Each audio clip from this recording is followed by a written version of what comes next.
Na.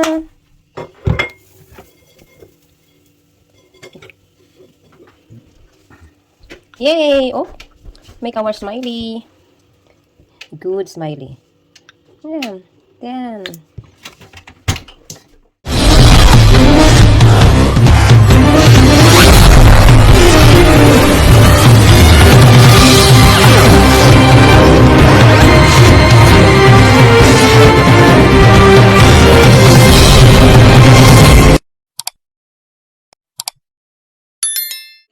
Hello guys, welcome back to my mother's channel, Amazing Grace, and she's holding the camera, and now I'm making waffles, and let's do this. But first we're gonna have butter. Yeah, first and foremost, guys, these are the ingredients of our waffles or pancake. So we're gonna need 100 grams of 100 grams is butter. here.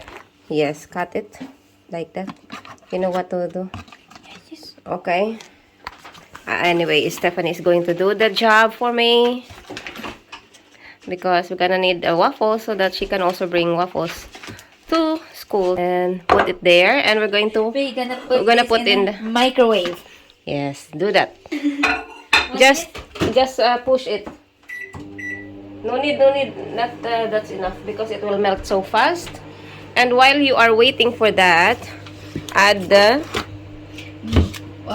flour. How many flour again? 2 cups. 2 cups. Okay. 2.5 cups, I think.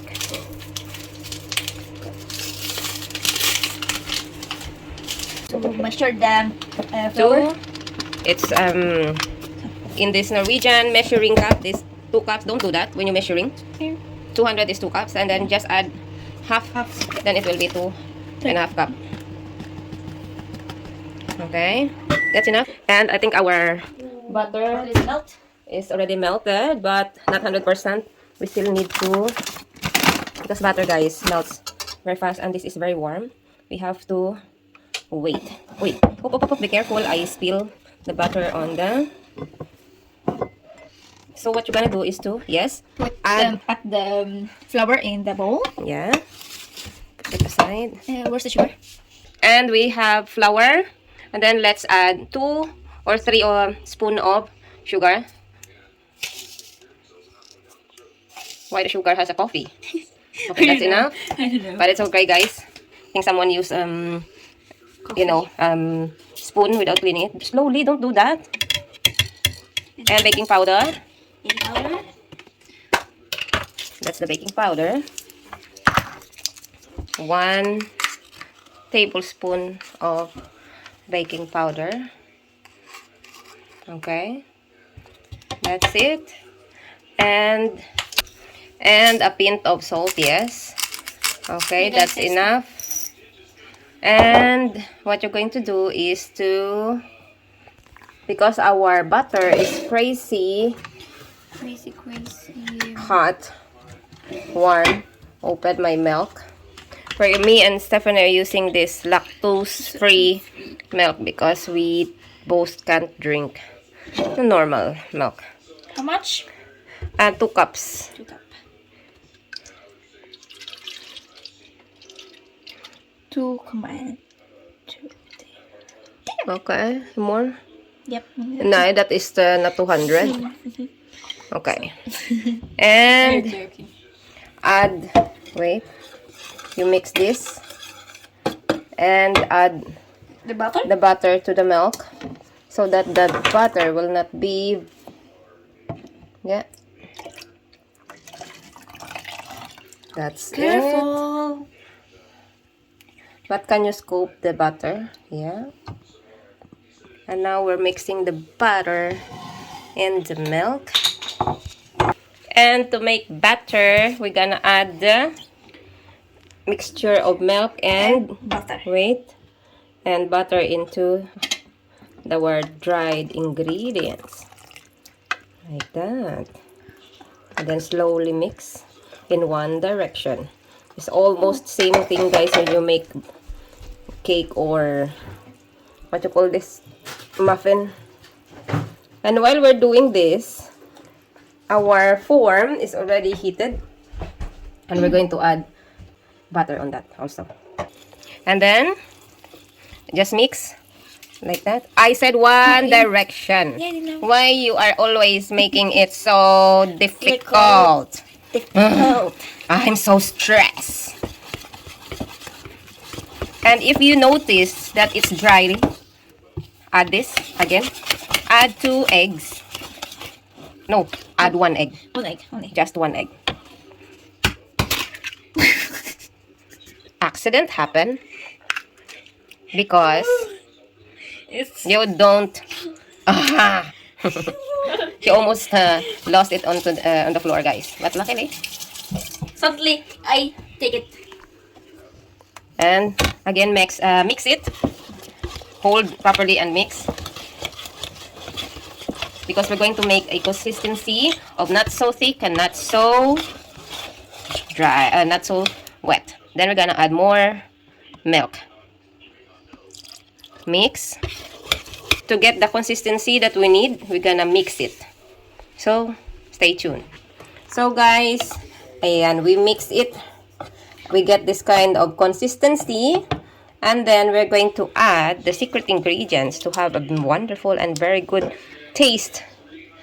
Butter is to add our sour cream. Stephanie, help me. And just like that, open. Let's scoop 1 full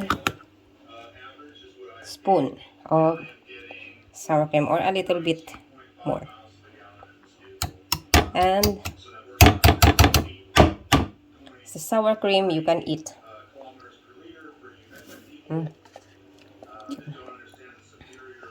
And then we're going to mix it again. Stephanie, mix it for me. And we're going to open the vanilla essence, vanilla extract, like this, to make our batter smells and taste vanilla. I think that's it, guys. We have enough of that. Now we got our consistency, guys. This is the same batter you're going to use. You can use for making muffins. Of course, a lot sweeter and maybe extra egg. But this time, it's the same. You can also add like, instead of egg, you can add banana. And to make it healthier, sometimes instead of using a lot of flour, you can use the oats also to make, or to have a lot of fiber and to make it healthier. So let's start na, guys. Our form is already warm. Stephanie, where are you? There you go. It's very hot because it's smoking. And can you open the butter? Because it's smoking. And what we're going to do, guys, is to add butter like this to like a lotion, and that's it. It kills already all the germs. So guys, we're going to scoop our butter. Always begin that side, just 1 of that's enough.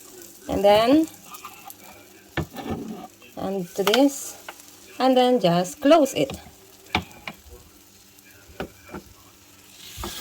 And wait, once the green color is gone, it means our waffles is already done. But this is too hot, so I have to adjust it into like 1, 2, 3, 4, 5 into 4. So yan, guys, you see the light is gone, and it means it's ready. And let's open. Ooh, perfect! Don't you see, guys? It's perfect. So we're gonna transfer it into our plate. 1 and 2. Then we're gonna need to make more. So Stephanie, it's your turn. There you go. Stephanie is doing it.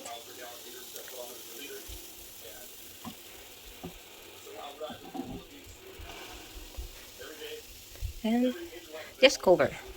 And repeat the same process, guys. But this is our finished product. And you can just, eat it. Oh, no, what I mean is, it has all the ingredients that you need already. So for me, guys, I can just eat it. So I hope that you learned something. Eat it. This is, guys, the final product of our waffles. If you don't have corn to make your waffles, you have this frying pan. Just fry it flat. Then it's not going to be cold as waffles, but it's going to be pancake. It's all the same batter. So, we're gonna eat this. Thank you for watching, everyone. Bye. Na.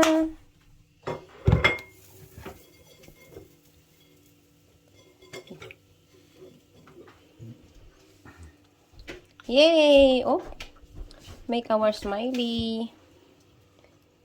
Good smiley. Yan. Aba. Ayan, sumasayaw pa siya. Natigil lang habang ako ay nabibideo.